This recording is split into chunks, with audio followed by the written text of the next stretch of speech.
By. Good day and welcome to the WD-40 Company second quarter fiscal year 2025 earnings conference call.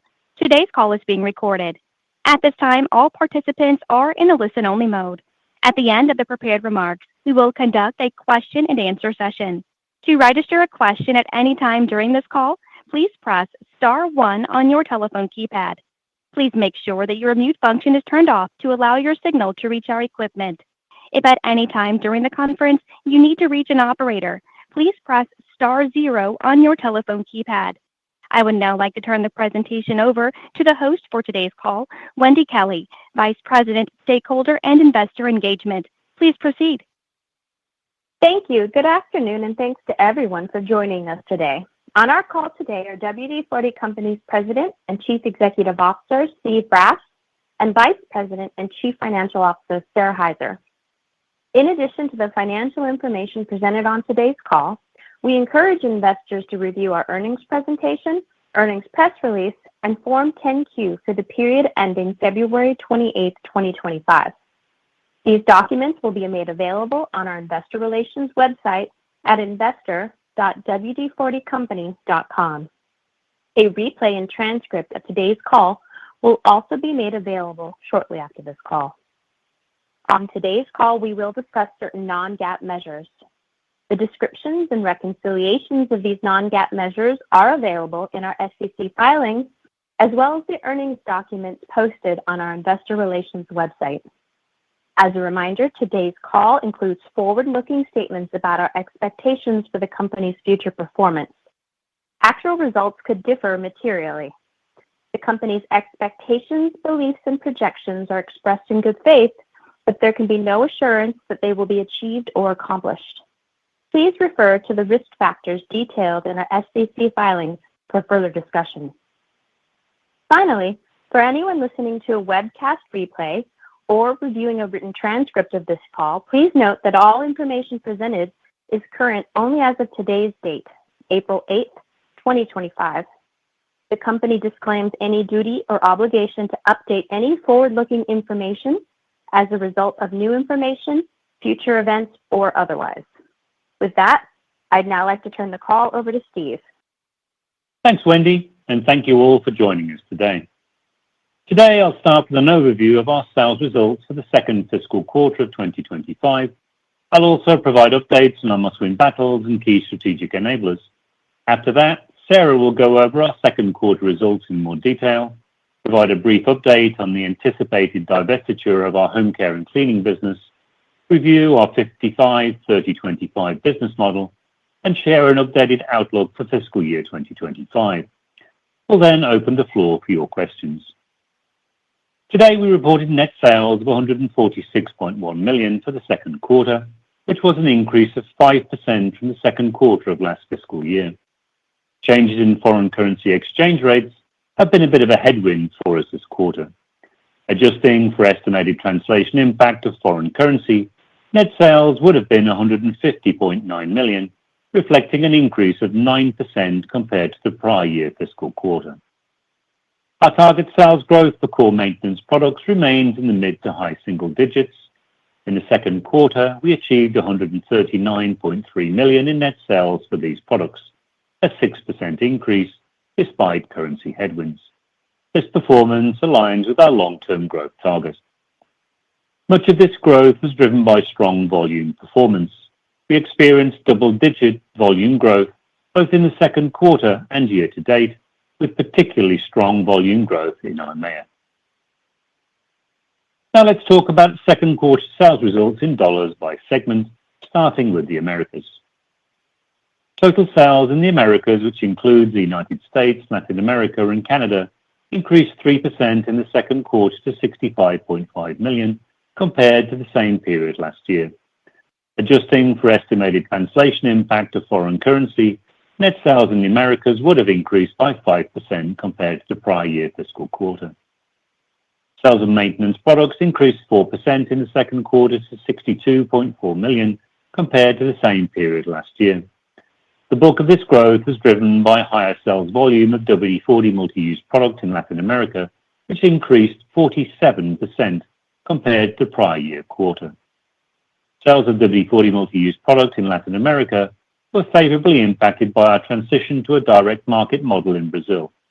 This distribution model shift favorably impacted net sales in Brazil by approximately $3.4 million in the second quarter. Our newest direct market is celebrating its one-year anniversary this quarter, and it continues to perform fully in line with our expectations. In addition, sales in other Latin American markets increased $1.3 million due to improved economic conditions in certain regions, as well as higher level of brand building activity and expanded distribution. Higher sales in Latin America were partially offset by lower sales of WD-40 multi-use products in the United States, which decreased by $2.7 million compared to the prior year quarter due to the timing of customer orders. I'm happy to share that many of those customer orders have already shifted into March, contributing to a strong start we're seeing in the U.S. for our third fiscal quarter. In the Americas, sales of WD-40 Specialist increased 9% compared to the prior year, primarily due to expanded distribution in the United States. Growth in maintenance products was partially offset by a 6% decline in home care and cleaning products. This drop was primarily due to reduced distribution for these brands as we shift our focus to our more profitable maintenance products in line with our 4x4 strategic framework. In total, our Americas segment made up 45% of our global business in the second quarter. Now let's take a look at our sales in EIMEA, which includes Europe, India, the Middle East, and Africa. Total sales in EIMEA increased 10% in the second quarter to $59.6 million compared to the same period last year. Adjusting for estimated translation impact of foreign currency, net sales in EIMEA would have increased by 15% compared to the prior year fiscal quarter. Sales of maintenance products increased 11% in the second quarter to $58.1 million compared to the same period last year. The strong growth in EIMEA was driven most significantly by higher sales volumes of WD-40 multi-use product in our direct markets. Sales increased most significantly in Italy, France, and the Benelux regions, which were up 28%, 13%, and 27% respectively. In EIMEA, most regions have seen continued volume growth momentum following a temporary decline in volumes associated with price increases we implemented over 2 years ago. While much of this volume recovery occurred in fiscal year 24, momentum in sales volumes has continued into fiscal year 25, leading to higher sales. Sales of WD-40 Specialist increased 12% compared to the prior year fiscal quarter, primarily due to higher sales volume due to increased distribution and stronger levels of demand in various direct markets, most significantly in the DACH, Benelux, and Iberia regions. Growth in maintenance products was partially offset by a 32% or $715,000 decline in home care and cleaning products. This was primarily due to reduced promotional efforts for these brands as we shift our focus to our more profitable maintenance products in line with our 4x4 strategic framework. In total, our EIMEA segment made up 41% of our global business in the second quarter. Now on to Asia Pacific. Sales in Asia Pacific, which includes Australia, China, and other countries in the Asia region, decreased 1% in the second quarter to $21 million compared to the same period last year. Adjusting for estimated translation impact of foreign currency, net sales in Asia Pacific would have increased by 1% compared to the prior year fiscal quarter. Sales of maintenance products decreased 1% in the second quarter to $18.9 million compared to the same period last year. This decline was driven primarily by lower sales of WD-40 multi-use products in our Asia distributor markets, where sales decreased 8% compared to the prior year quarter due to the timing of customer orders. Sales volume in our Asia distributor markets declined due to in-market knock-on effects associated with changes in foreign currency exchange rates. Since we sell to these distributors in the US dollar, a stronger dollar makes our products more expensive to buy in market. As a result, our marketing distributor partners may raise prices in the markets, leading to temporary market disruption. In March, we began to see recovery in our Asia Pacific distributor markets and anticipate a strong second half of fiscal year 25. Lower sales in our Asia distributor markets were partially offset by higher sales of WD-40 multi-use product in China, which increased 5% due to increased sales volume from successful brand building and marketing activities, as well as expanded distribution. In Australia, sales were down 5% in the second quarter, primarily due to lower sales of home care and cleaning products in the region, which decreased 7% due to the timing of customer promotions. In Asia Pacific, sales of WD-40 Specialist were up 10% in the second quarter due to higher sales volume from successful promotions and marketing efforts in our Asia distributor markets, along with expanded distribution in China. In total, our Asia Pacific segment made up 14% of our global business in the second quarter. Now let's take a look at our must-win battles. Our must-win battles focus on maintenance product revenue growth and improved profitability. Starting with must-win battle number 1, lead geographic expansion, year-to-date global sales of WD-40 multi-use product were $232 million, representing growth of 8% compared to the same period last year. We experienced 16% growth of our signature brand in EMEA and 7% growth in the Americas. This growth was partially offset by a 4% sales decline in Asia Pacific. Every day, we continue to uncover new opportunities to build our flagship brand with end users around the world. As geopolitical fragmentation increases, we're exploring new go-to-market strategies in specific regions. Over the past 5 years, we've successfully transitioned 2 markets, Mexico and Brazil, to a direct model, gaining valuable insights and driving strong growth. However, going direct is not the only way to accelerate top-line growth. We're also exploring alternative go-to-market strategies. To improve efficiency, we've started grouping our EMEA markets into strategic regional hubs with centralized operations and business functions. These hubs manage sales, distribution, and marketing for multiple nearby markets, helping us reduce costs, accelerate rate of execution, and better adapt to regional needs.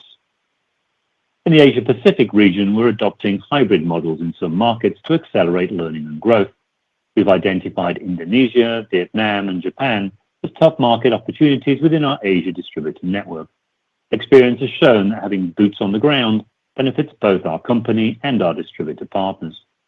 Currently, we have dedicated WD-40 Company personnel working alongside our Indonesian and Vietnamese distributors, and we're excited to announce the hiring of our first dedicated personnel in Japan, who will work closely with our Japanese distributor. We're confident that the focus and expertise that these personnel will bring to their respective markets will create a significant unlock and contribute further to our success. Next is must-win battle number 2, accelerating premiumization. Our second must-win battle is to accelerate sales of premium formats of WD-40 multi-use product. For us, premiumization is a major contributor to achieving more profitable growth, and our premiumized products continually leave our end users with positive lasting memories. Year-to-date sales of WD-40 Smart Straw and Easy Reach, when combined, were up 11% compared to the prior year period. On a go-forward basis, we'll be targeting a compound annual growth rate for net sales of premiumized products of greater than 10%. Our third must-win battle is to drive WD-40 Specialist growth. Year-to-date, sales of WD-40 Specialist products were $38 million, up 12% compared to the same period last year. We continue to see growth of WD-40 Specialist product across all 3 trade blocks, with particularly strong growth in EMEA and the Americas, and where sales grew 14% and 12% respectively. As we continue to embrace our new mantra, few things, many places, bigger impact, we will review our portfolio to ensure we focus our resources on the products with the greatest growth potential, as well as those, new or existing, that support our sustainability agenda. On a go-forward basis, we'll be targeting a compound annual growth rate for net sales of WD-40 Specialist of greater than 15% in reported currency. Our final must-win battle, number 4, is to turbocharge digital commerce. We view digital commerce as an accelerator for all our other must-win battles. E-commerce sales are up 9% year-to-date. The digital channel is so much more than just a sales platform. It's a powerful tool for building brand awareness and educating end users about our products. One example is our Training the Trades program, which offers technical training and skill development to aspiring technicians and tradespeople worldwide. Over the past 7 years, we've expanded from training approximately 6,000 tradespeople in one country to facilitating 200,000 completed trainings each year across more than 20 countries, with pro-focused educational content reaching millions more. In fiscal year 25, we aim to create more than 15 million online impressions and distribute more than 175,000 product samples for skilled trade professionals, effectively putting many cans in hands around the world. The digital channel has provided us with a tremendous opportunity to train more future tradespeople globally faster. Now let's move to the second element of our 4x4 strategic framework, our strategic enablers, which emphasize operational excellence. Today, I'll provide an update on strategic enablers 1 and 3. At WD-40 Company, we believe our greatest asset cannot be found on a balance sheet, but rather it resides within our talented global team. Therefore, it makes sense that our first strategic initiative is to ensure a people-first mindset. For over 20 years, we've measured employee engagement every 2 years, not just to track progress, but to drive improvements. However, in today's volatile, uncertain, complex, and ambiguous times, we recognize the need to develop more frequent and effective ways to listen to our employees. This allows us to gather real-time feedback, enhance our culture, and shift from employee engagement to true employee inspiration. Once again, we measured employee engagement, and I'm extremely proud that we've been able to increase our employee engagement index score to 94%.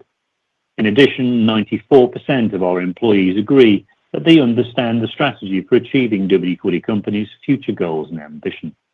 This is important because when employees are highly engaged and understand the organization's strategy, it creates a more cohesive, motivated, and productive workforce that drive the organization towards its goals. I want to take a moment to say thank you to all of our employees for their dedication, hard work, and passion. It's because of you that our company can achieve great things. Moving on to strategic enabler number 3, achieve operational excellence in supply chain. Through this strategic enabler, we're advancing our global supply chain strategy to both drive economic value and support our sustainability agenda. This fiscal year, we've strengthened global partnerships with key suppliers, leading to improved efficiencies, supply chain optimization, and tangible cost savings. Based on what we know today, we believe these cost savings will largely offset the financial impact of any potential tariffs for the remainder of this fiscal year. Generally speaking, we expect any potential tariffs from what we know today to have a minimal global impact on our business, thanks to our highly diversified supply chain. By sourcing raw materials and manufacturing products close to our customers and end users, we gain both economic and environmental advantages, while also naturally mitigating most of the impact of tariffs. However, given the dynamic nature of the environment, predicting exact outcomes is challenging, and we do have markets within the Americas, especially Mexico and Canada, representing around 6% of our global business, that may be impacted more significantly. As a precaution, we've taken steps to build inventory in certain markets to mitigate potential tariff impacts in the short term. Beyond FY25, we do expect to see higher inflation like most businesses, and we will likely need to modestly adjust prices in certain markets to offset that impact. With that, I'll now turn the call over to Sarah. Thanks, Steve. Today I will share a brief update on the anticipated divestiture of our home care and cleaning business in the Americas and the UK, provide insight into our business model, and review some highlights from our second quarter results.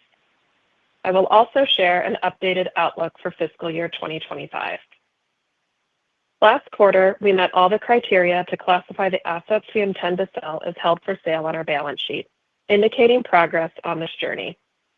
While I do not have a detailed update for you today on the anticipated divestiture, I can share with you that the investment bank we have engaged continues to have discussions with multiple potential suitors on our behalf.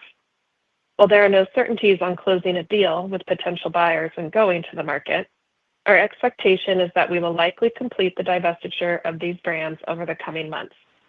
We will provide further updates on the divestiture process as appropriate.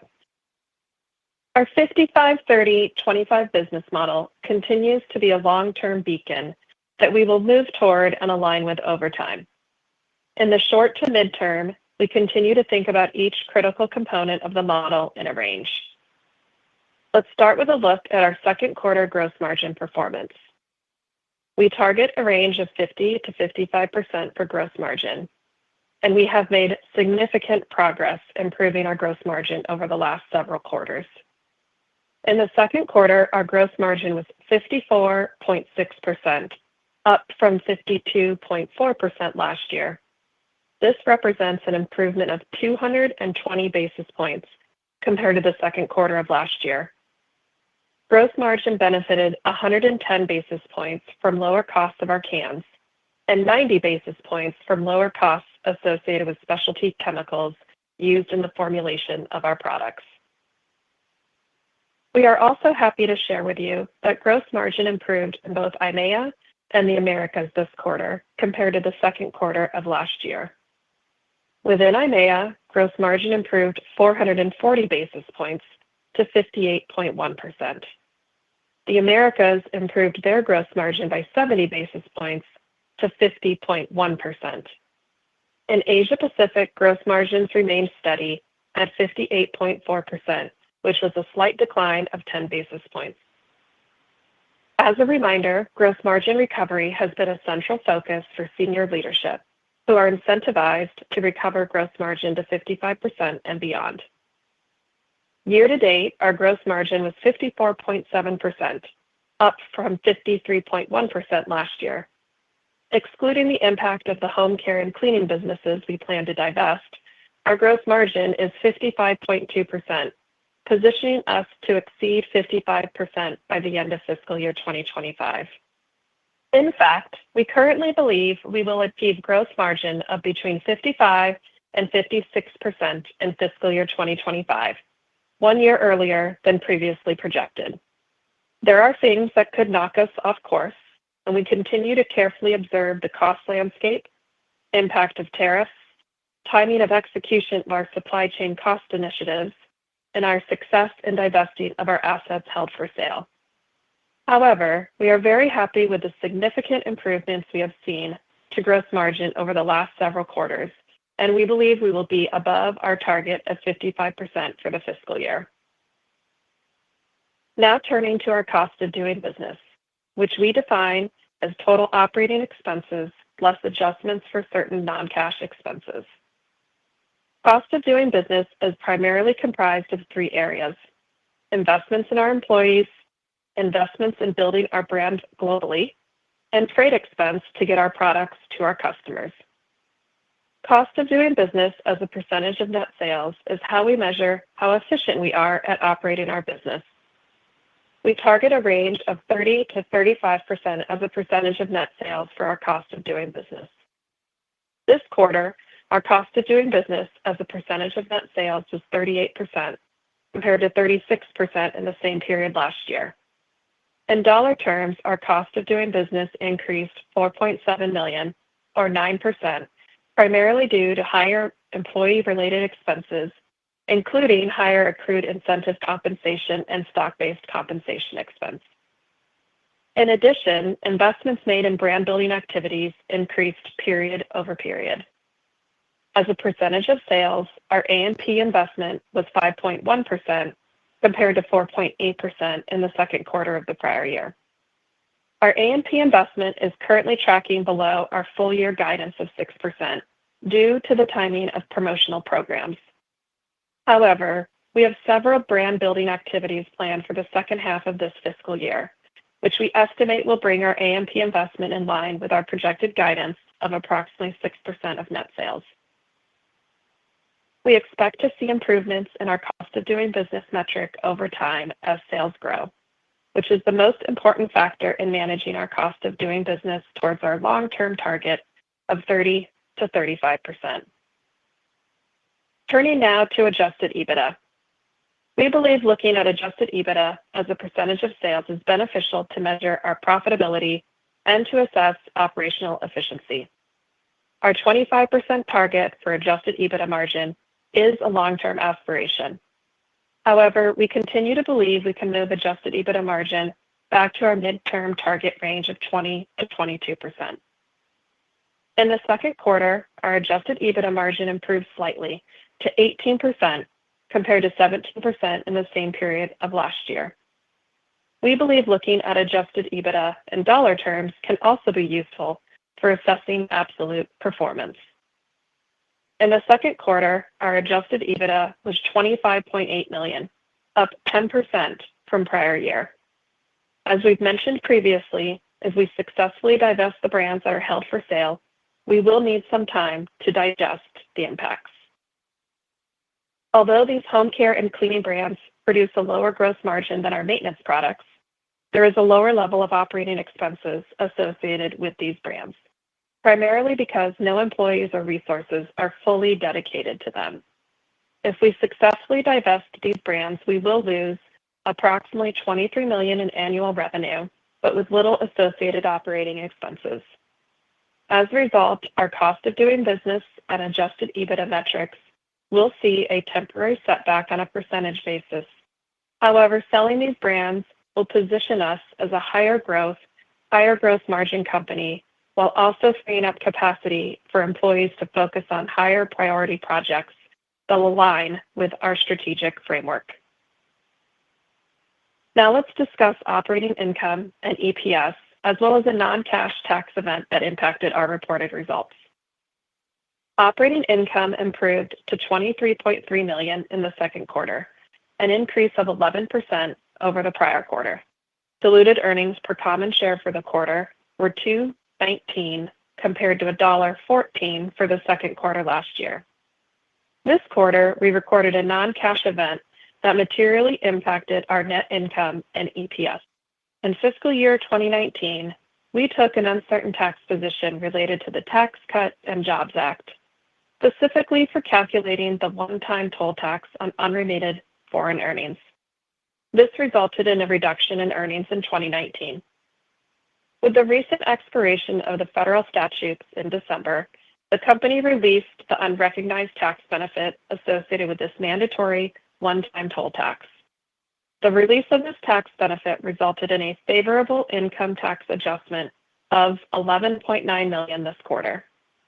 Given the significance of this tax benefit, which resulted in a favorable impact of 87 cents for the quarter, we have backed this non-cash event out of EPS as a non-GAAP adjustment. Diluted earnings per common share on a non-GAAP adjusted basis were $1.32 in the second quarter compared to $1.14 last year, reflecting an increase of 16%. Our diluted EPS reflects 13.6 million weighted average shares outstanding. Now let's look at our capital allocation strategy. Maintaining a disciplined and balanced capital allocation approach remains a priority for us. For the foreseeable future, we expect maintenance CapEx of between 1% and 2% of sales per fiscal year, which is in line with our asset-light strategy. We continue to return capital to our stockholders through regular dividends and buybacks. Annual dividends will continue to be our priority and are targeted at greater than 50% of earnings. On March 18th, our board of directors approved a quarterly cash dividend of 94 cents per share. During the second quarter, we repurchased approximately 12,500 shares of our stock at a total cost of approximately $3.1 million under our current share repurchase plan. We will continue to be active in the market and expect to repurchase at least enough shares to offset those issued for equity compensation. Our objective is to return cash to investors in the most accretive manner. So let's turn to FY25 guidance, which we have made revisions to reflect our current view of the business. As a reminder, we issued this year's guidance on a pro forma basis, excluding the financial impact of the home care and cleaning brands we have classified as assets held for sale. While the exact timing of the transaction remains uncertain, we believe this approach will provide investors with clarity on the direction of the core business and help minimize the noise surrounding the transaction. In addition, this guidance excludes the release of a non-cash one-time uncertain tax position that generated a favorable income tax adjustment.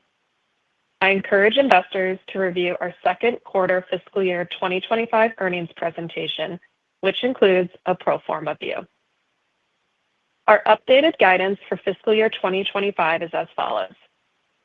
Net sales growth from the pro forma 2024 results continues to be projected to be between 6% and 11%, with net sales between $600 and $630 million, after adjusting for translation impacts of foreign currency. Gross margin for the full fiscal year has been increased and is now expected to be between 55% to 56%.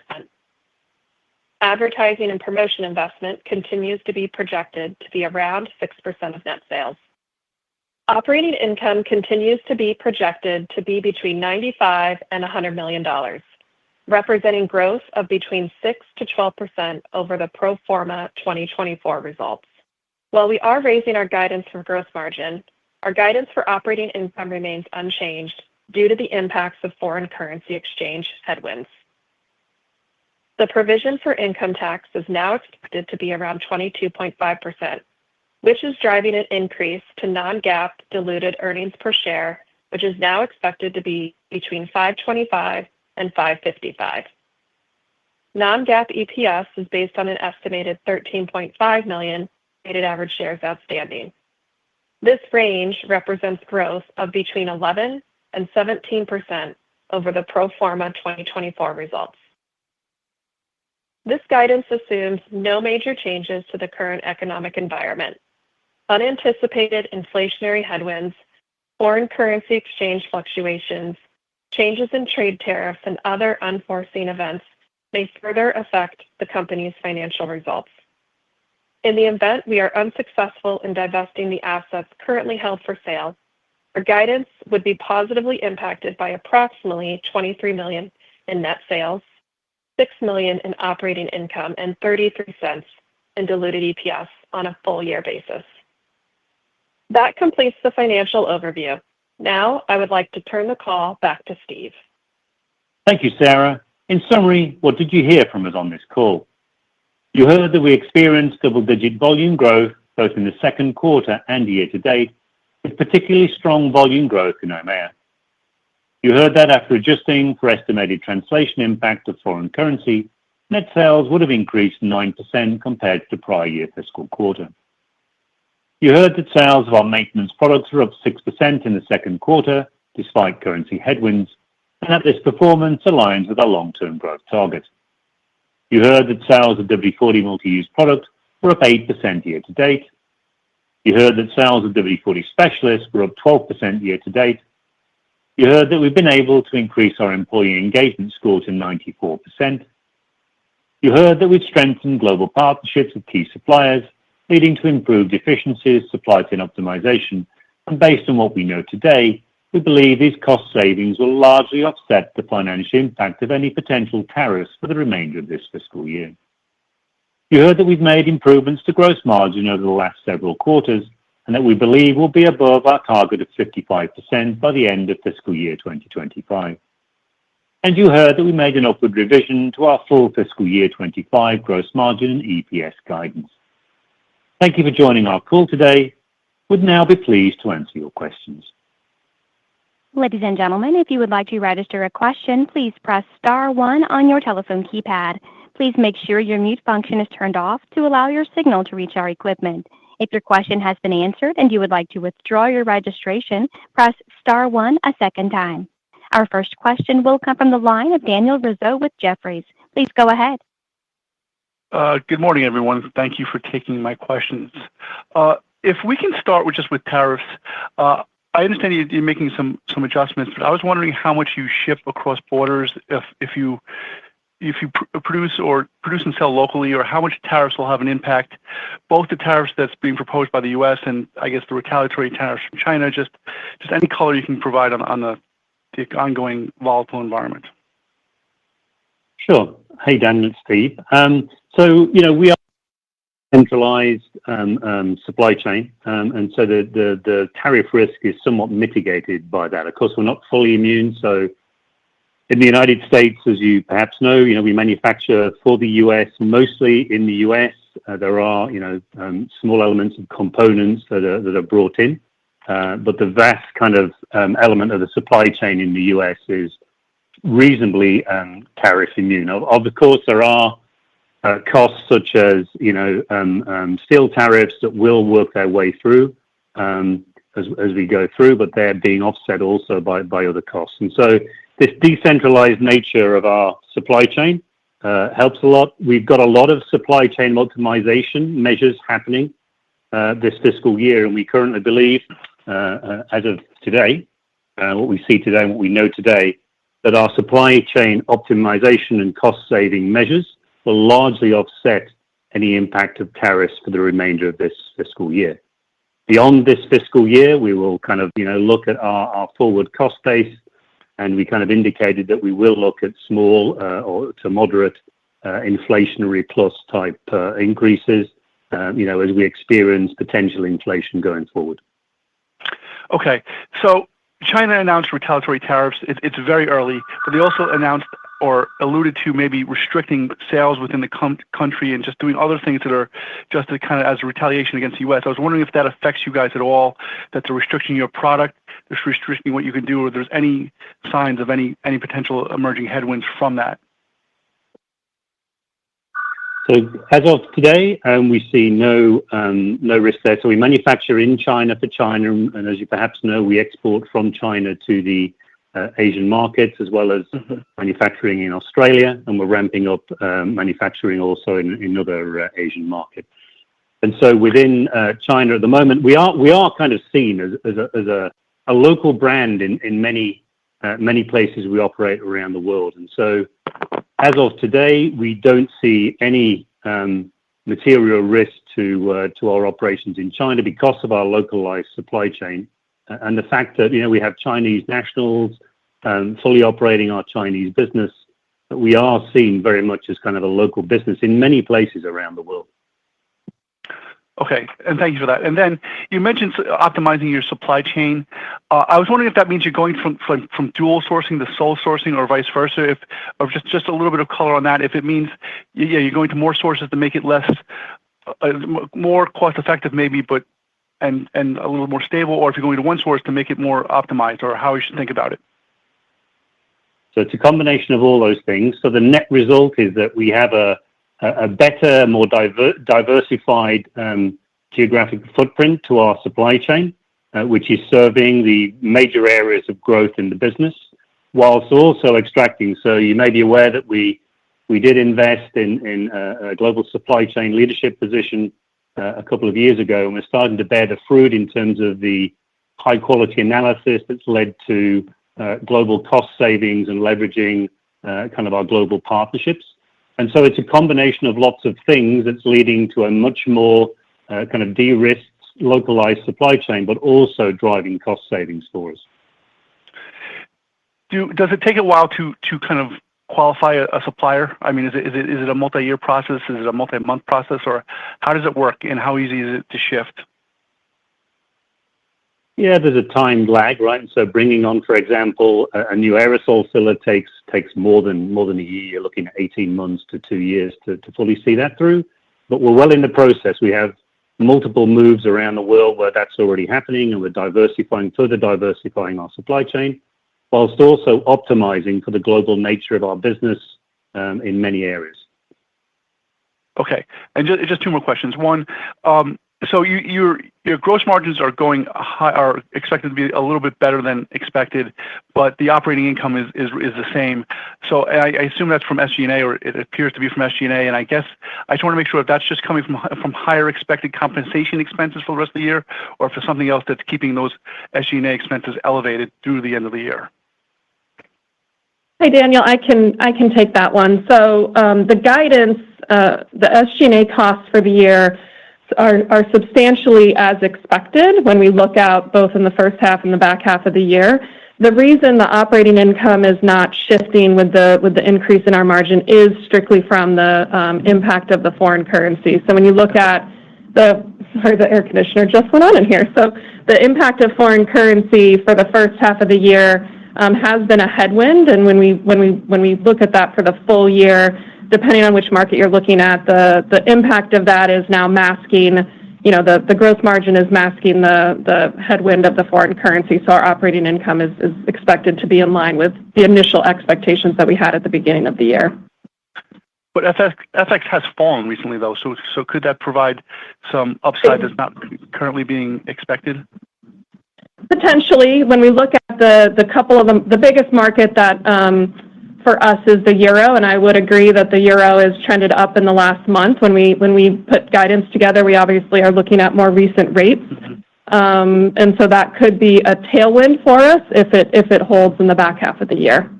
Okay, and then last question, just on FX, is there a rule of thumb you guys have, like a 1 cent move in the euro translates into X number of millions of dollars, or is it not really that easy? It's not really that easy just because of the dynamics of the costs over in Europe. So we don't necessarily have a rule of thumb that we guide to on that. All right. Thank you very much. Thank you. Ladies and gentlemen, that does conclude our allotted time for questions. We thank you for your participation on today's conference call and ask that you please disconnect your lines.